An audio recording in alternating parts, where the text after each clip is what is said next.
નમસ્કાર, આપ જોઈ રહ્યા છો ઇન્ડિયા ન્યૂઝ ગુજરાત અને હું છું આપની સાથે કોમલ અગ્રવાલ। શરૂઆત કરીએ મહત્વના સમાચારોથી। અમરેલીની વાત કરીએ। ભારે વરસાદને કારણે અમરેલી જિલ્લામાં જનજીવન અસ્તવ્યસ્ત બન્યું છે। આપને જણાવી દઈએ કે સાવરકુંડલા નજીક ઓલિયા ગામ પાસે પાણીના ધસમસતા પ્રવાહમાં અમરેલી સાવરકુંડલા સ્ટેટ હાઈવે ધોવાઈ જતા માર્ગ બે ભાગમાં વહેંચાઈ ગયો છે, જેના કારણે આ હાઈવે પર વાહન વ્યવહાર સંપૂર્ણપણે બંધ થઈ ગયો છે અને બંને તરફ વાહનોની લાંબી કતારો લાગી છે। બીજી તરફ લાપડિયા ગામ નજીકથી પસાર થતી કરેડા નદીમાં આવેલા પૂરથી ગામમાં પાણી ઘૂસી જતા સમગ્ર વિસ્તારમાં જળબંબાકાર બન્યો છે।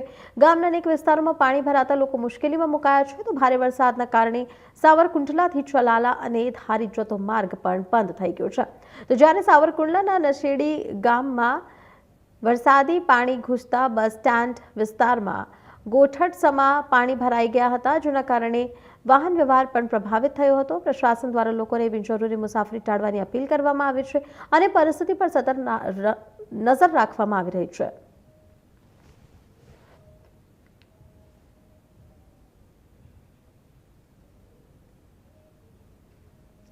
હાલ ખબરોમાં આગળ વધી રાજુલાની વાત કરવામાં આવે તો તાલુકાના ડુંગર ગામમાં ભારે વરસાદ બાદ સ્થાનિક નદીમાં આવેલા ઘોડાપૂરને કારણે નીચાણવાળા વિસ્તારોમાં આવેલા મકાનોમાં પાણી ઘૂસી જતા લોકો મુશ્કેલીમાં મુકાયા છે। સરકારી દવાખાનાની સામે આવેલા વિસ્તારોમાં આશરે 15 જેટલા મકાનોમાં 2 થી 3 ફૂટ સુધી પાણી ભરાઈ જતા ઘર વખરીઓને ભારે નુકસાન થયું છે। પાણી ઘરમાં ઘૂસી જતા પરિવારોને ભારે હાલાકીનો સામનો કરવો પડ્યો હતો। સ્થાનિકોના જણાવ્યા મુજબ અહીંથી પસાર થતી નદીમાં દર વર્ષે પૂર આવતા આવી સ્થિતિ સર્જાય છે અને છેલ્લા ઘણા વર્ષોથી તેઓ આ સમસ્યાનો સામનો કરી રહ્યા છે। સ્થાનિકોએ માંગ કરી છે કે આ વિસ્તારમાં પૂર સંરક્ષણ પાડો બનાવવામાં આવે, જેથી ભવિષ્યમાં વરસાદી પાણી મકાનોમાં ન ઘૂસે અને લોકોને રાહત મળે। નામ શું ને હાલમાં જે રીતે વરસાદ આવ્યો હતો અને વરસાદની સ્થિતિ કેવી હતી, આ વિસ્તાર કયો છે આખો, એને કેટલા ઘરોને નુકસાન થયું વરસાદનું?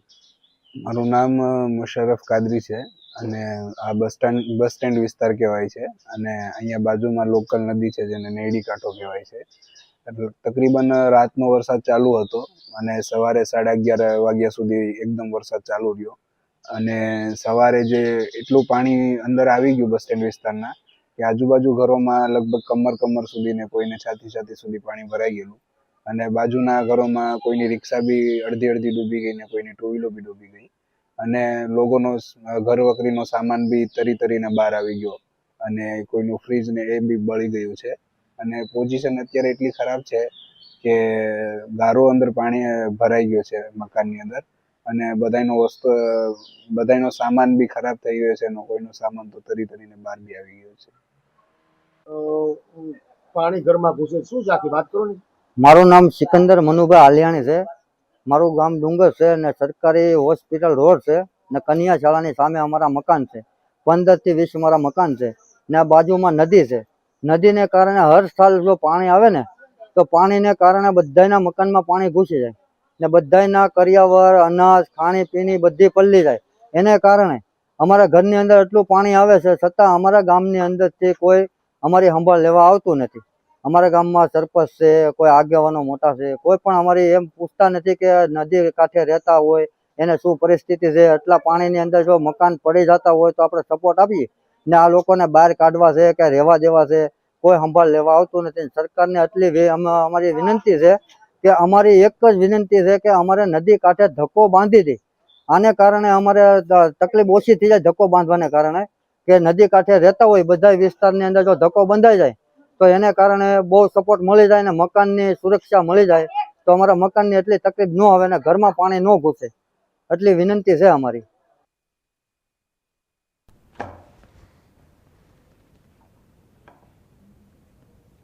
વડોદરાની વાત કરવામાં આવે તો 108 એમ્બ્યુલન્સ સેવાને લઈને ચોંકાવનારી ઘટના સામે આવે છે। આપને જણાવી દઈએ કે ગંભીર હાલતમાં રહેલી યુવતીને સારવાર આપવા પહોંચેલી 108ની મહિલા ડોક્ટર પર ફરજ દરમિયાન નશાની હાલતમાં હોવાનો આક્ષેપ સામે આવ્યો છે। આપને જણાવી દઈએ કે પરિવારજનોનો દાવો છે કે સારવારમાં લગભગ 1 કલાકનો વિલંબ થતા યુવતીએ ઘટના સ્થળે જ દમ તોડી દીધો। ઘટનાને પગલે ભારે હોબાળો મચ્યો હતો અને સમગ્ર મામલે શિયાજીગંજ પોલીસને જાણ કરવામાં આવી હતી। વડોદરામાં 108 એમ્બ્યુલન્સ સેવાને લઈને ગંભીર બેદરકારીનો આરોપ સામે આવ્યો છે। પ્રાથમિક માહિતી મુજબ ગંભીર હાલતમાં રહેલી એક યુવતીને સારવાર આપવા માટે 108 એમ્બ્યુલન્સ ઘટના સ્થળે પહોંચી હતી, પરંતુ પરિવારજનોનો આરોપ છે કે એમ્બ્યુલન્સમાં ફરજ પર રહેલી મહિલા ડોક્ટર ભાવિકા નશાની હાલતમાં હતી અને તેમની સ્થિતિ એવી હતી કે તેઓ યોગ્ય રીતે ઊભા પણ રહી શકતા નહોતા।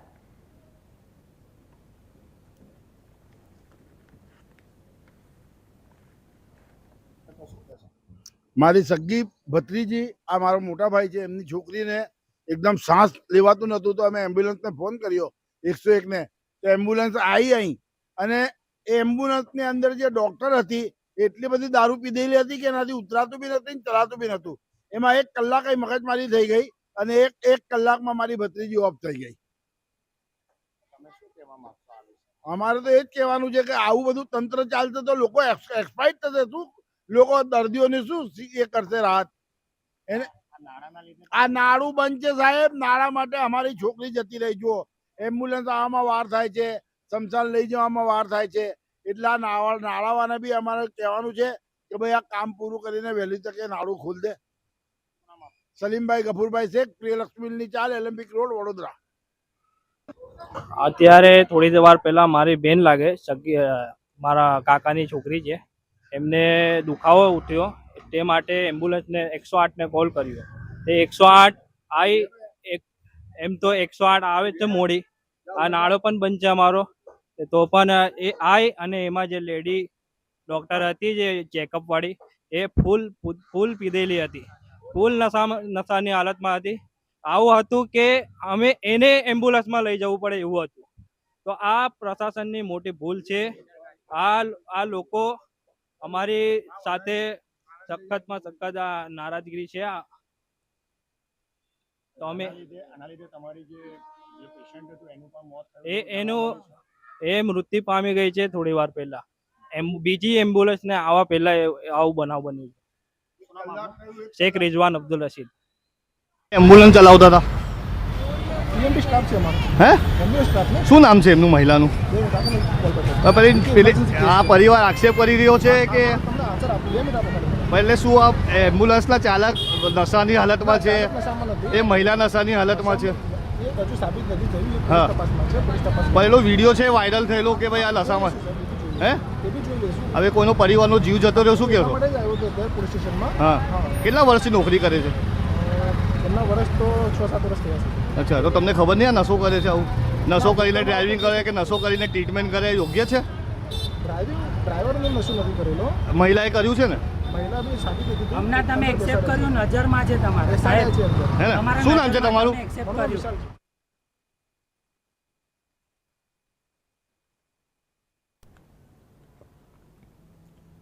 ઉમરપાડાની વાત કરવામાં આવે તો તાલુકો તેના ઘટાદરા જંગલ અને કુદરતી સૌંદર્ય માટે જાણીતો છે, જેને સુરત જિલ્લાનું મિની ચેરાપુંજી તરીકે પણ ઓળખાવવામાં આવે છે। વિસ્તારમાંથી વહેતું પાણી દેવઘાટ ધોધ સુધી પહોંચતા નયનરમ્ય દૃશ્ય સર્જાયા છે। નવા નીરની આવકથી અહીંનું વાતાવરણ અત્યંત રમણીય બન્યું છે। ધોધમાં પાણીની ભરપૂર આવક થતાં જ પ્રકૃતિ પ્રેમીઓ અને સહેલાણીઓ માટે મુખ્ય આકર્ષણનું કેન્દ્ર બન્યો છે। દૂર દૂરથી પ્રવાસીઓ આ ધોધનો નજારો માણવા ઉમરપાડા પહોંચી રહ્યા છે। સરકારે પણ આ વિસ્તારની લોકપ્રિયતાને ધ્યાનમાં રાખીને તેને પ્રવાસન સ્થળ તરીકે વિકસાવ્યું છે, જેથી પ્રવાસીઓને વધુ સારી સુવિધાઓ મળી શકે।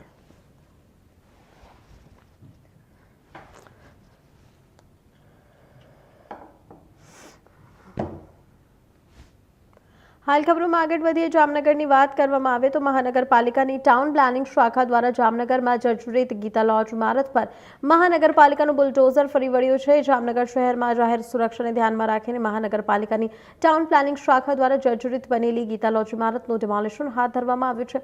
લાંબા સમયથી ખતરનાક હાલતમાં રહેલી આ ઇમારતને તોડી પાડવાની કાર્યવાહી આજે શરૂ કરવામાં આવી હતી। ડિમોલિશનની કામગીરી દરમિયાન ટાઉન પ્લાનિંગ શાખાની સાથે એસિસ્ટન્ટ શાખા અને ફાયર શાખાની ટીમો પણ સ્થળ પર તૈનાત રાખવામાં આવી હતી, જેથી સમગ્ર કામગીરી સુરક્ષિત રીતે અને કોઈ પણ અનિચ્છનીય ઘટના વિના પૂર્ણ કરી શકાય।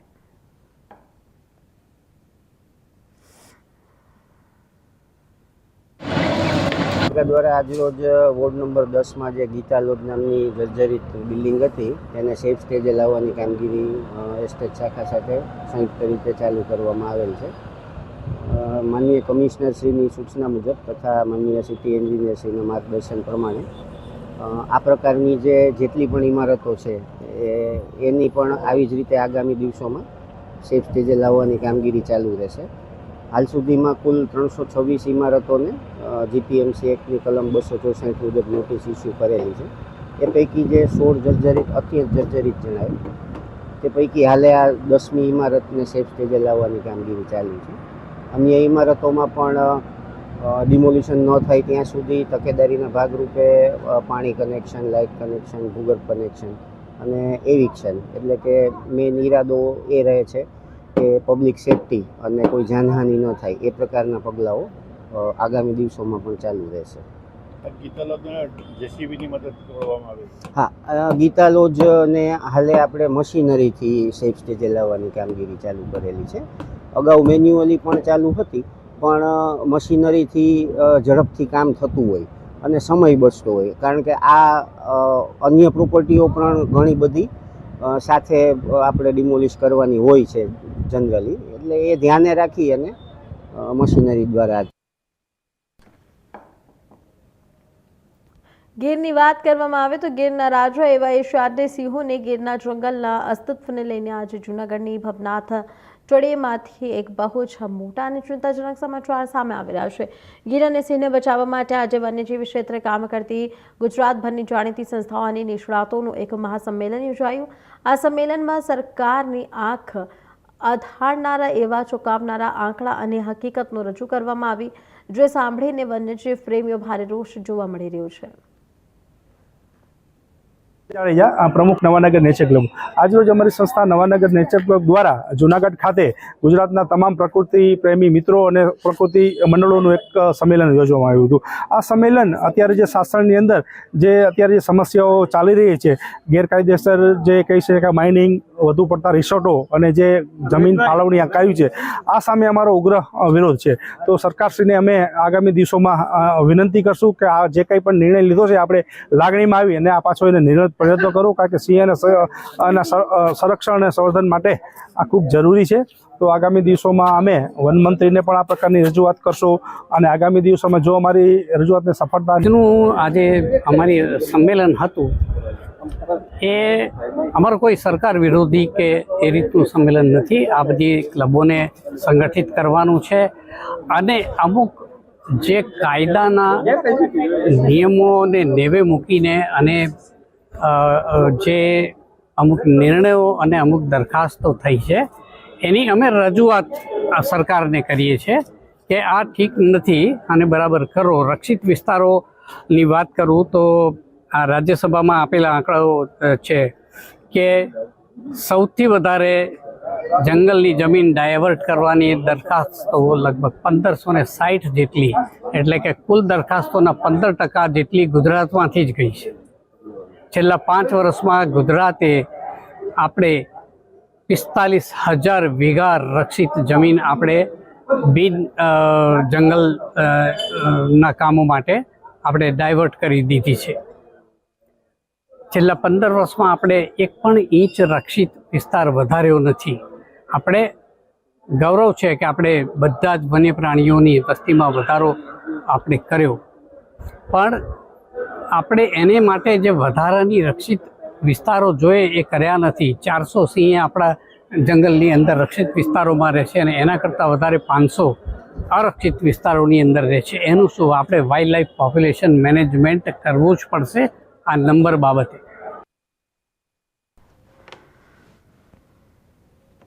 ભરૂચની વાત કરવામાં આવે તો ડોક્ટર શ્યામાપ્રસાદ મુખર્જીની 125મી જન્મ જયંતિના અવસરે ભરૂચ જિલ્લા ભારતીય જનતા પાર્ટી દ્વારા રોટરી ક્લબ ખાતે જિલ્લા કાર્યકર્તા સંમેલનનું આયોજન કરવામાં આવ્યું હતું.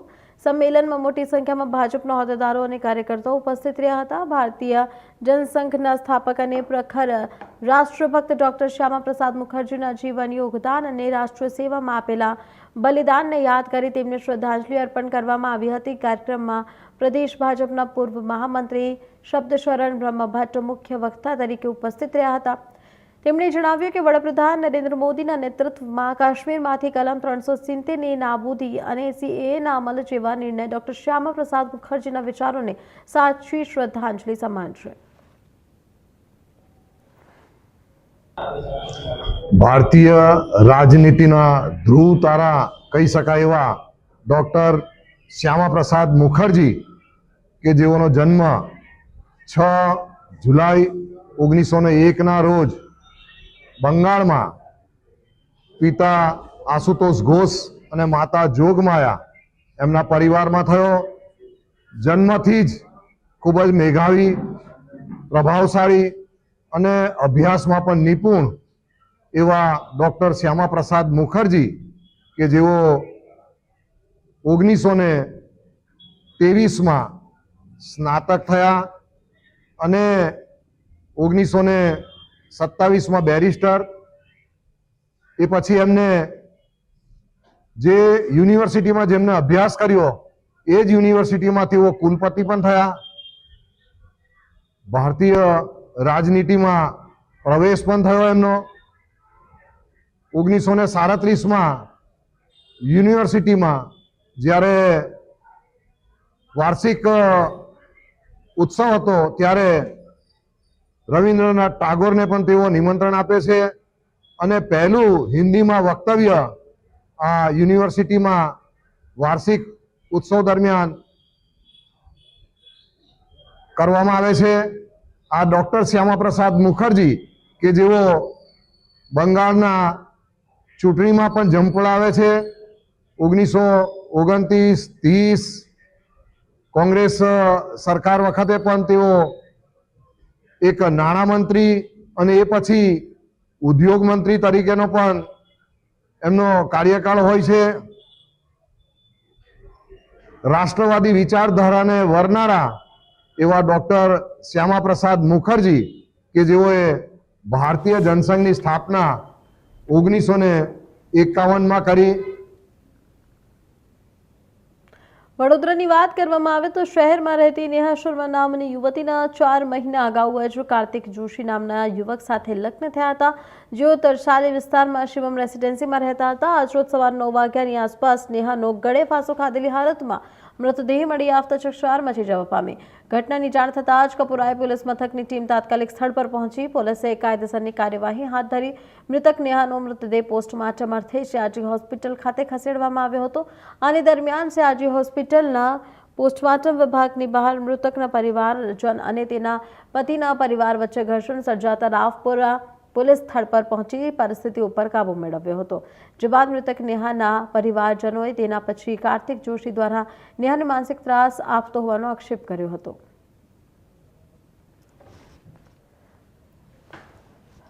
मेरा नाम शिवानी शर्मा है और मेरी बहन का नाम नेहा शर्मा था और मैं अहमदाबाद से हूँ. मेरी बहन की शादी यहाँ बड़ौदा में इन लोग के घर पे की हुई थी. इन लोगों ने सामने से दहेज वहेज की मांग की तो हमने सोचा हमारी बच्ची खुश रहेगी तो हमने इधर, मेरे बाप नहीं है, मेरे पापा 5 साल पहले ऑफ हो गए, तो हमने इधर उधर से पैसा इकट्ठा करके इनकी मांगे इन्होंने जो किया वो हम लोगों ने पूरी की, वो उनकी मांगे पूरी की. अब दहेज में बेड और तिजोरी छोटी चल गई, बेड थोड़ा टूट गया होगा आने जाने में, उसके लिए उसको हर रोज ताने मारते थे. उसको ना तो कुछ खाने को देते थे, अगर वो कुछ खा भी ले बाहर का तो उसकी नंदे उसमें डस्टबिन में जाके पड़ी के देखती थी कि इसने कुछ खाया तो नहीं है. इस हद तक उसको टॉर्चर किया जा रहा था. बोला तू घर में रहेगी, घर में कोई भी नहीं रहेगा तब तक तू इतना घूंघट करके रहेगी और मैं तुझे यहाँ पे अपनी बहनों के लिए लाया हूँ. मेरी बहन को खुश रख, मेरी माँ को खुश रख. हाँ, और इसका बाप अभी गांव जाने वाला था, बोलता है वहाँ काम अच्छे से करना, स्पीड से करना. अगर स्पीड में कमी हो गई मैं तेरे मुंह पे 10,000 रुपए मांगता हूँ, तू खा, पर काम स्पीड से होना चाहिए. मेरी नाक नहीं कटनी चाहिए, मर्यादा में रह तू, घूंघट मार के रह तू. एक्चुअली कल मैंने कॉल किया मेरी बहन को, उसका 2-3 दिन से मेरे पास फोन नहीं आया. बाकी वो कर रही थी, बताती थी इनके बारे में सब. 2-3 दिन से तो मैंने कल फोन किया, मैंने इसका फोन क्यों नहीं आया, तो बात करते उसकी आवाज में मुझे फेर पड़ा. तो मैंने बोला क्या हुआ, नया तो कुछ प्रॉब्लम में है. तो उसने मुझसे बोला कि ये लोग ऐसे मुझे बहुत टॉर्चर कर रहे हैं, खिचड़ी में थोड़ा नमक कम हो गया तो उसका हस्बैंड आके बोलता है खाते टाइम के मैं थाली फेंक दूंगा, मैं ये कर दूंगा, चाय दूं तो चाय फेंक दूंगा मैं, ये सब वो बोल रहा था। उस चीज पे उन लोग का झगड़ा हो रहा था। बहन की शादी कहाँ पर हुई थी, किसके साथ, कौन आपके जीजा जी का नाम है? मेरे जीजा जी का नाम है कार्तिक जोशी। और उसके साथ कहाँ रहते हैं वो? वो बड़ौदा में रहते हैं, बड़ौदा में। तरसाली। आज क्या करते हैं? आज मेरी मम्मी को मालूम है, क्योंकि मेरी उससे उसी टाइम बात हुई। फिर मैंने मम्मी को बोला भी, मैंने बोला मम्मी ले आओ उसको, बहुत दुखी है, बहुत टॉर्चर हो रही है, बहुत हद से ज्यादा। सर अगर मेरी बहन ने खुदकुशी भी की है ना, तो खुदकुशी करवाने वाले ये लोग हैं, उसका मजबूर करने वाले ये लोग हैं। और दूसरा मेरा शक जा रहा है कि मेरी बहन की मेरी बहन आत्मनिर्भर थी, सब कुछ थी, पढ़ी लिखी थी, पूरा घर चला रही थी मेरी मम्मी का। वो मेरी बहन आत्महत्या कर ही नहीं सकती है, मुझे इतना मालूम है।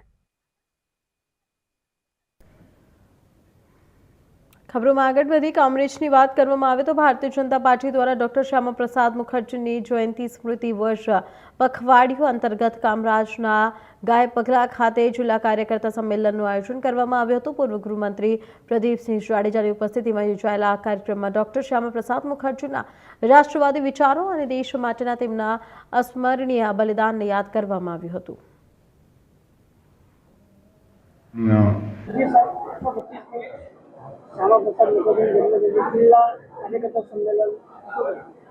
ભારતીય જનતા પાર્ટીના રાષ્ટ્રીય અધ્યક્ષ માન્ય નીતિન નબીનજી દ્વારા રાષ્ટ્રીય યોજના પ્રમાણે સમગ્ર ભારતભરમાં શ્યામા પ્રસાદ મુખર્જીની 125મી જન્મ જયંતિની હાલ ઉજવણી ચાલે છે, જેના ભાગ સ્વરૂપે આજે સુરત જિલ્લામાં કાર્યકર્તા સંમેલનનું આયોજન કરવામાં આવ્યું હતું।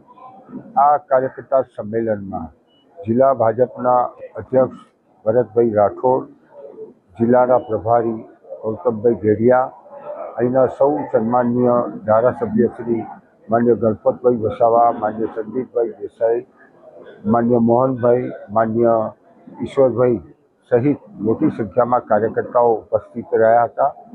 અને સાથે जहाँ हुए बलिदान मुखर्जी वह कश्मीर हमारा है। आजे भारतीय जनता पार्टी અને સમગ્ર રાષ્ટ્ર શ્યામાપ્રસાદ મુખર્જીને એમને કાશ્મીરમાં માટે આપેલા એમના બલિદાનને યાદ કરે છે અને આ વિચારધારાના આધાર ઉપર, રાષ્ટ્રવાદની વિચારધારાના આધાર ઉપર ભારતીય જનતા પાર્ટીએ સમગ્ર રાષ્ટ્રની અંદર કામ કર્યું છે અને શ્યામાપ્રસાદ મુખર્જી અને પંડિત દીનદયાળજીની વિચારધારા આધાર ઉપર દેશના વડાપ્રધાન આદરણીય નરેન્દ્રભાઈ મોદી અને દેશના સન્માનીય ગૃહમંત્રી શ્રી અમિતભાઈ શાહ 370મી કલમ રદ કરીને એમને સંસદની અંદર સાચી શ્રદ્ધાંજલિ આપી એ આપણા સૌના માટે ગૌરવની।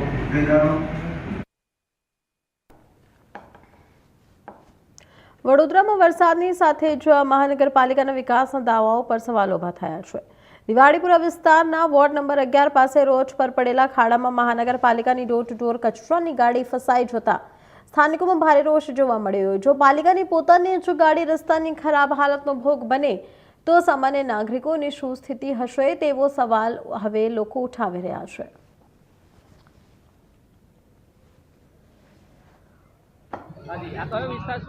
प्रथम कॉम्प्लेक्स जब कचरो लगाया तो ने कचरो लेके जाता तो गाड़ी फसाई।